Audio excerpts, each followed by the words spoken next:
Only a few short weeks away until the biggest party of the summer, SummerSlam, and things heat up with another match announced for SummerSlam, an intriguing non-title matchup between Jinder Mahal and Randy Orton, and an epic confrontation between AJ Styles, Kevin Owens, and Shane McMahon that might take us down a little bit down memory lane. What else happened this week on SmackDown? We're going to cover it on this week's edition of the SmackDown Rebound.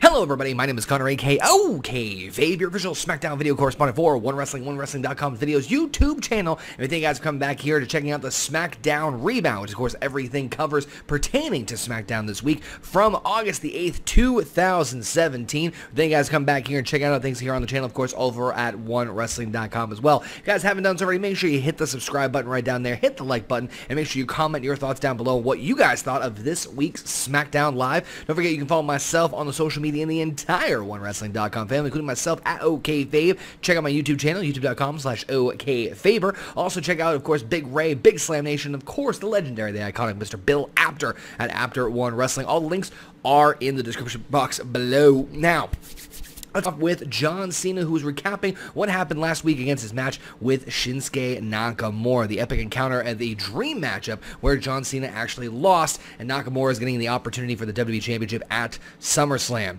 He says he knows some folks are excited and some upset, but they're all fired up as he is, and that's what's important. He says WWE provides us the moments that last a lifetime, and that wasn't one of them, as Super Cena squared off with the King of Strong style, and he found out real quick that Shinsuke is afraid of nothing. He mentions losing to the King of Strong style and ultimately shaking his hand as a sign of respect, but that's when Baron Corbin shows up saying that he's sick and tired of hearing about handshakes and dream matches. Who cares? All he knows is that Cena stuck his nose in his business, and that Money in the Bank contract means he does what he wants, when he wants, and if John wants somebody to respect him, it's him, the future, who has no problem making John Cena the past. Cena then calls him a skinny, fat, overrated loudmouth dumpster fire, just like a sign in the crowd apparently says as well, too. Actually, the two go back and forth with Baron Corbin saying, you're not worth my time, you're not worth it, I have the champion, I have the Money in the Bank briefcase, what more do I? And as he goes to leave, he is stopped by none other than Daniel frigging Bryan. Daniel Bryan says, well, I'm not sure if you're a dumpster fire or the future, but I don't have a crystal ball, but what I can tell you is that SummerSlam, you'll be facing off against John Cena one-on-one. Should be an interesting matchup to say the least. I'm actually curious, despite the, let's see, random announcement of this matchup where Baron Corbin versus John Cena could turn into a match of the night. We'll talk more about that, of course, when we get towards the SummerSlam as well, too. Speaking of which, SummerSlam tag team, the challengers for the tag team titles, the Usos in action against the interesting Team Dillinger tag team that I personally hope they keep around. It seems that Sami Zayn and Ty Dillinger get some strong offense at first, but it doesn't last long as Ty Dillinger gets the hot tag in, but the Usos go to town. The Usos win via submission with the Tequila Sunrise with Jimmy Uso on Ty Dillinger. So it's kind of bummed. I would love to see Ty Dillinger and, over a Canadian tag team in Canada, of course, this week. Go friggin' figure. But it was a great matchup. I really like this, and I really kind of hope we see Sami Zayn and Ty Dillinger team up together in the future. But speaking of which, we go into and switch things up here with the tag team scene, where Tyler Breeze continues to look for Fandango until he actually does find him. He tries to convince him and understand that he was abducted by aliens. He has clairvoyance, but he cannot see who attacked them last week, or who attacked them and took out their entire office, I should say.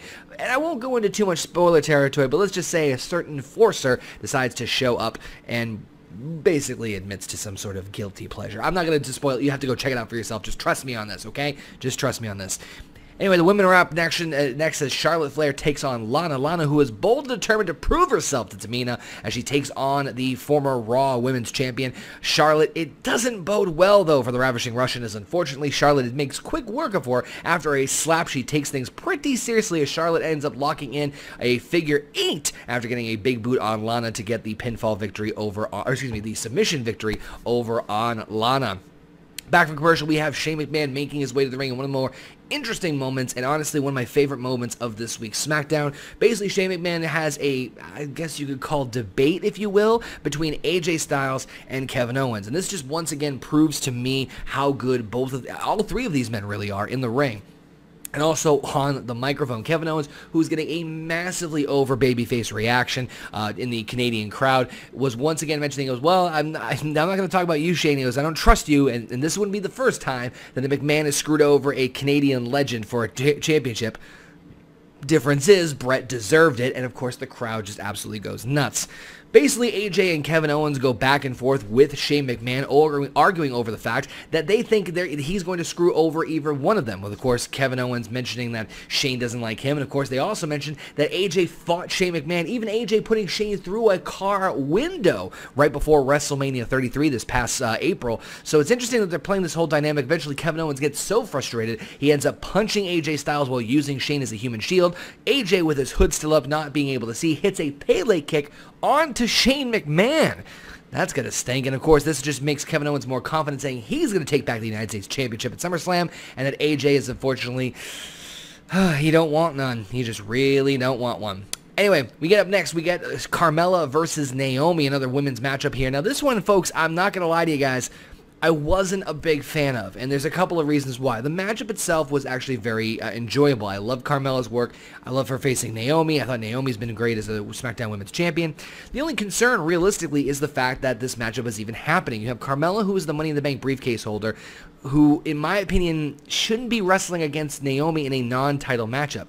Not only that, the finish came about where Naomi was distracted after James Ellsworth made his return to the ring, distracting Naomi long enough for Carmella to get a pinfall victory.